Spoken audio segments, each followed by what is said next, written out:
Assalamualaikum warahmatullahi wabarakatuh. Salam sejahtera untuk kita semua. Semoga kita semua dalam keadaan sehat walafiat serta selalu dalam lindungan Allah Subhanahu wa taala. Amin ya Allah ya rabbal alamin. Alhamdulillah, kali ini saya akan menjelaskan permasalahan gizi anak terkait obesitas. Terkadang kita sebagai orang awam apabila melihat seorang anak yang memiliki berat badan lebih atau gemuk, dalam pikiran kita pasti, wah, anak ini sehat. Karena sehat selalu identik dengan badan yang gemuk. Selain menyenangkan dan menggemaskan, orang tua itu merasa bangga karena memiliki anak yang gemuk. Namun, apabila disadari lebih jauh, para orang tua patutnya cemas, bahkan khawatir, karena takutnya terjadi persoalan kesehatan di kemudian hari pada anak. Anak yang memiliki berat badan lebih akan semakin rentan mengalami sejumlah penyakit atau masalah kesehatan, baik secara fisik maupun secara psikologis. Untuk fisik, mungkin anak mudah terjangkit penyakit gangguan jantung, gangguan pernapasan atau asma, hipertensi, diabetes, rendahnya kekebalan tubuh atau sistem imun, dan lain sebagainya. Kalau untuk psikologisnya, mungkin anak akan mudah depresi, anak tidak percaya diri, bahkan anak akan dibully oleh teman-temannya. Karena anak memiliki berat badan lebih itu jarang gitu ya, tidak semua anak memiliki berat badan lebih atau gemuk. Jadi anak itu akan merasa minder gitu, tidak percaya diri.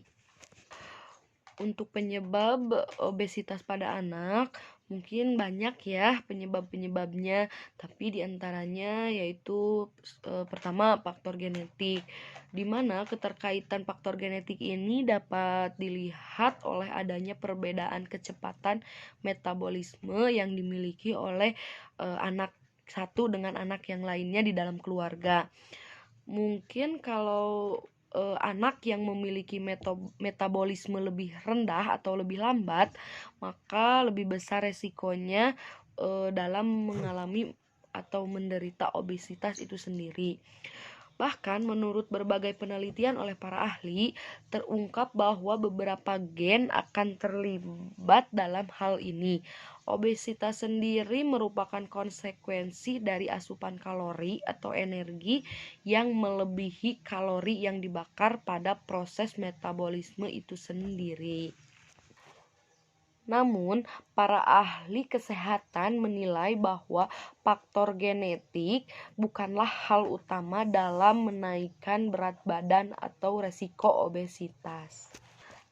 Mungkin yang selanjutnya, yang kedua, yaitu faktor fisik. Nah, kelebihan berat badan biasanya cenderung lebih mudah diderita oleh anak yang kurang melakukan aktivitas fisik.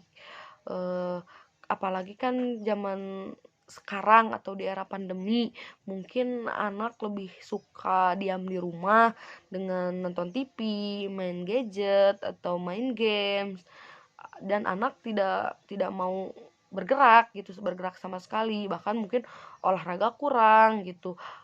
Padahal kan apabila melalui bermain juga itu membantu ya fisik motoriknya, seperti main bola, kalau orang Sunda mah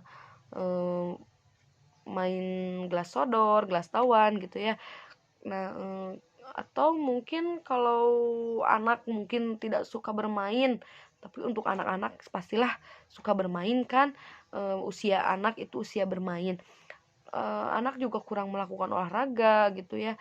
Mungkin itu juga yang menjadi faktor penyebab resiko obesitas pada anak.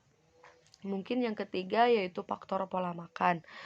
Pola makan juga tentunya penting bagi kesehatan tubuh, serta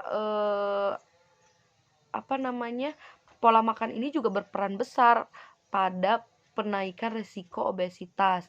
Mungkin anak sukanya makan makanan yang tinggi kadar kalorinya, rendah serat, dan minim atau kurang kandungan gizinya.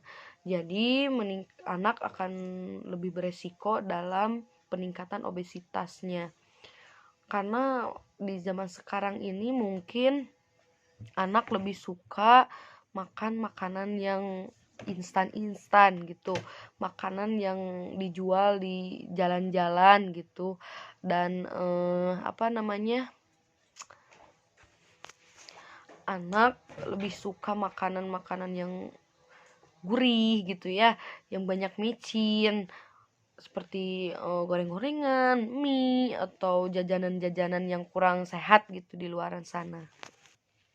Mungkin idealnya untuk anak usia 2 dan 3 tahun berat badan itu 14,8 sampai 18 kilo.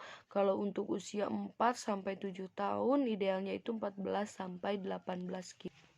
Mungkin kalau untuk cara mencegah obesitas pada anak, pertama, jadikan gaya hidup sehat sebagai kebiasaan di dalam keluarga.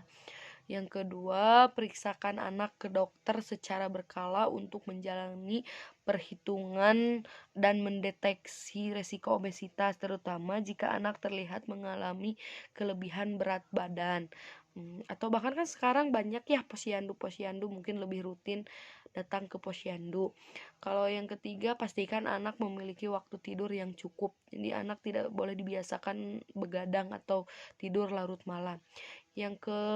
Selanjutnya mungkin yang keempat, anak harus dibatasi dalam penggunaan gadget, main game, nonton TV, dan sebagainya. Yang kelima, mungkin kita harus menghargai nafsu makan anak. Jangan memaksakan anak harus habis makanannya. Gak usah lah, kita harus menghargai nafsu makan anak. Yang selanjutnya mungkin kita harus lebih dekat dengan anak, sampaikan pada anak bahwa kita mencintai anak gitu.